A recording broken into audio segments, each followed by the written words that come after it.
নমস্কার, জয় হিন্দ, জয় ভারত, জয় শ্রীকৃষ্ণ। খুব interesting time চলছে।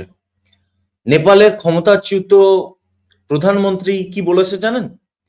নেপালের ক্ষমতাচ্যুত প্রধানমন্ত্রী বলছে, রাম কা জন্ম अयोध्या में होने का विरोध करने का कारण मेरी सत्ता गई। मैं भारत के सामने झुक कर रहता तो मेरा सत्ता अभी कई सालों तक बनी रहती। মানে বলছে রামের যে জন্ম, ভগবান রামের জন্ম অযোধ্যাতে নয়, নেপালে। ও বলেছিল, হুম?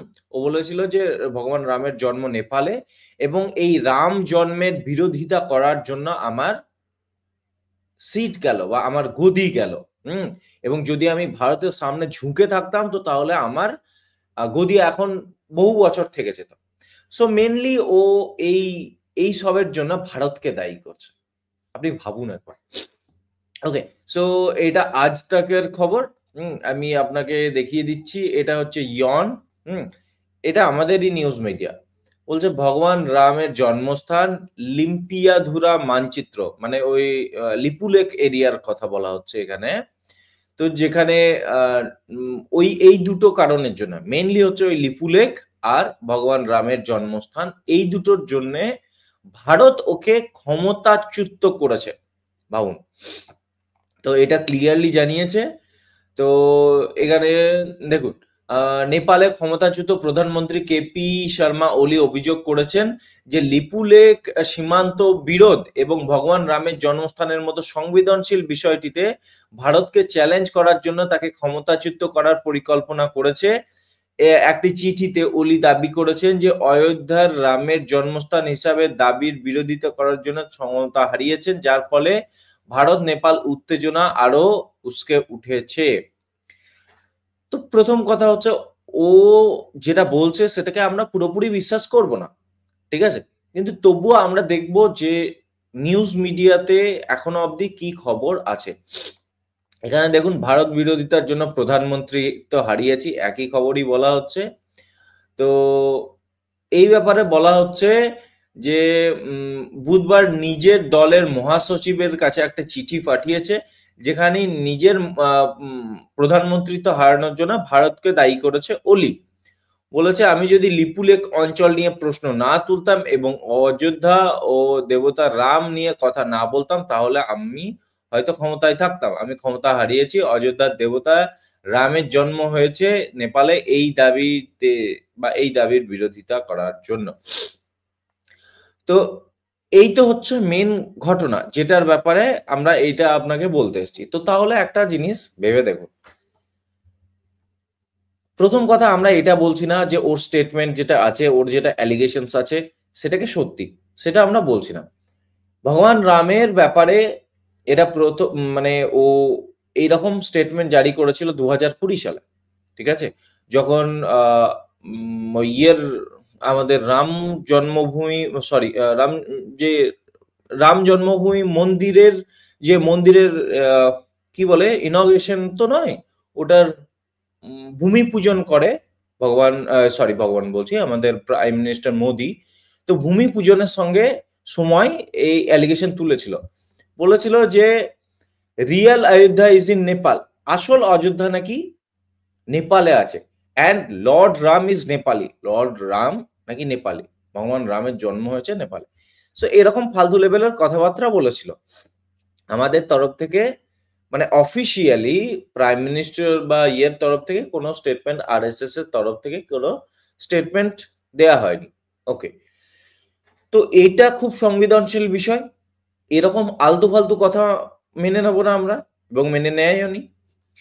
এবার যেটা বলা হচ্ছে যে শুধুমাত্র কি এইজন্য হচ্ছে? না, শুধুমাত্র এটা নয়। এটা হতে পারে না। আজ থেকে ৫ বছর আগে যে বিষয়ে ও এরকম একটা টিপ্পনী করেছে, সেটা নিয়ে হতে পারে না এবং এটা কোনো মানে মুসলমান বা কোনো খ্রিস্টানদের তরফ থেকে এরকম স্টেটমেন্ট আসেনি। নেপাল হচ্ছে আমাদেরই জায়গা। হ্যাঁ? মা সীতার জন্মভূমি ওখানে। জনকপুরী ওখানে।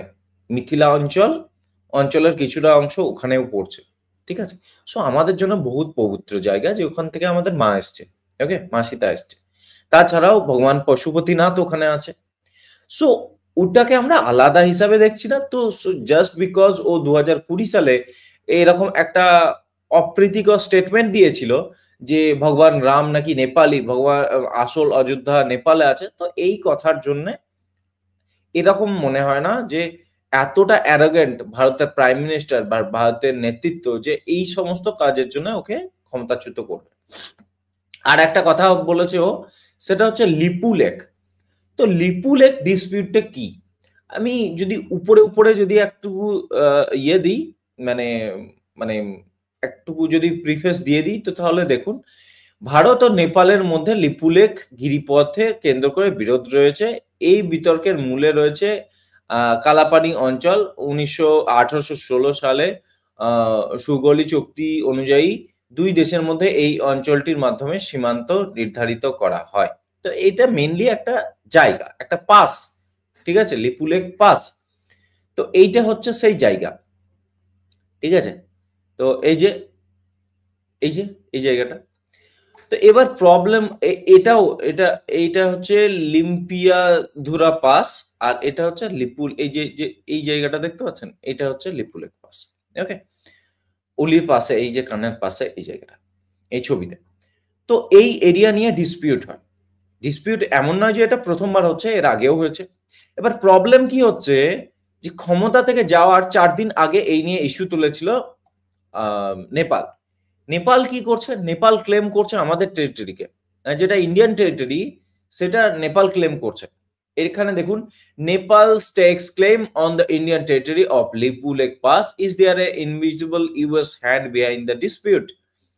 বলছে যে নেপাল ভারতের টেরিটরিকে ক্লেম করছে লিপু লেক পাসে, তো এর পিছনে কি ইউএস এর কোনো হাত আছে? তো এই স্টেটমেন্ট, মানে এই ব্যাপারে ইয়ে এসেছিল। সো এই যে ব্যাপার স্যাপারটা, হ্যাঁ, যে লিপু লেক পাসকে ক্লেম করার, তো এইটা বড় সংবেদনশীল বিষয়। কারণ ভারত টেরিটোরিয়াল মানে ইন্টিগ্রিটির সঙ্গে কোনো রকম কম্প্রোমাইজ করবে না। ওকে, তো এখানে তো শুধুমাত্র নেপাল ইনভলভ নয়, এর সঙ্গে চায়নাও তো ইনভলভ আছে না। তো কারণ টিবেট বর্ডার না, টিবেট তিব্বত বর্ডারে, তো তিব্বত মানে একরকম ভাবে চায়না, ধরুন আপাতত তো চায়না। তো সেখানে চায়নারও স্টেকস আছে। তো এই ব্যাপারে যখন চায়নাকে বলা হয়, তো এই মুহূর্তে চায়নার সঙ্গে ভারতের যে রকম রিলেশনশিপ আছে, তো China ask Nepal to talk to India saying Lipulekh dispute is bilateral.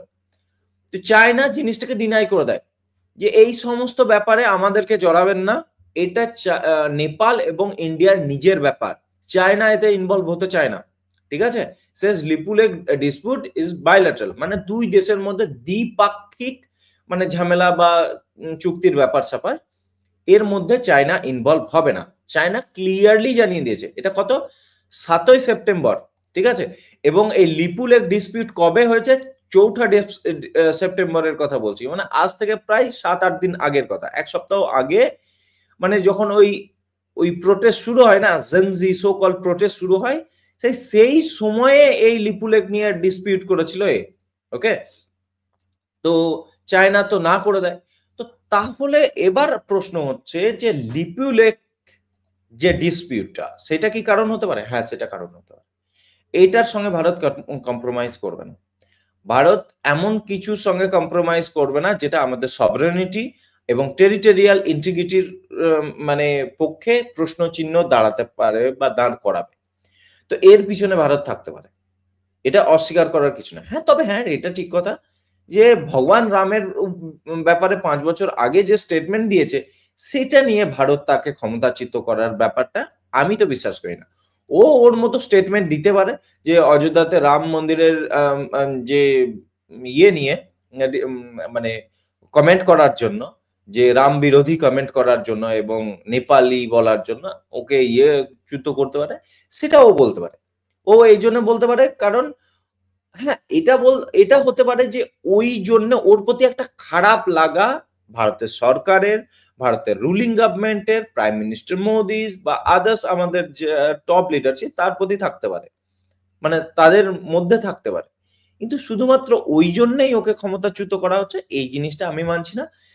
কিন্তু লিপুলেক ডিসপিউট ইজ ইম্পর্টেন্ট, এর জন্য ভারত কিন্তু সাসপেন্ড করাতে পারে, ভারত সরকার থেকে সরাতে পারে। আমি অস্বীকার করছি না এই ব্যাপারটা। and Lipu lake dispute important একটা টপিক, এবং আমি তো বললাম ভারত কোনোভাবেই নিজের টেরিটোরিয়াল ইন্টিগ্রিটি সভারেনিটির সঙ্গে কম্প্রোমাইজ করবে না, ওকে, করছেও না। এবং যে মুহূর্তে চায়না ওদেরকে ঝেড়ে ফেলে দিল, যে চায়না বললো যে আমরা এতে ইন্টারভিন করবো না, এটা তোমাদের দুই দেশের মধ্যে ব্যাপার স্যাপার, নিজেরা বুঝে নাও, তখন এই জিনিসটা হতে পারে। এবার ব্যাপারটা হচ্ছে, ও যে সময়ে লিপু লেকের ডিসপিউটের ব্যাপার চলছে, অলরেডি ওখানে প্রোটেস্টের ব্যাপার চলছিল। তো প্রোটেস্ট তো এমনি হতে পারে না। প্রোটেস্ট আজ হলো এবং মানে আজকে চায়না নেপাল ডিসপিউট করছে, আর আজকে প্রাইম মিনিস্টার বলে দিল, দিয়ে সঙ্গে সঙ্গে প্রোটেস্ট শুরু হয়ে গেল, তা হয় না। প্রোটেস্টের প্ল্যানিং হয়, অনেক আগে থেকে প্ল্যানিং হয়।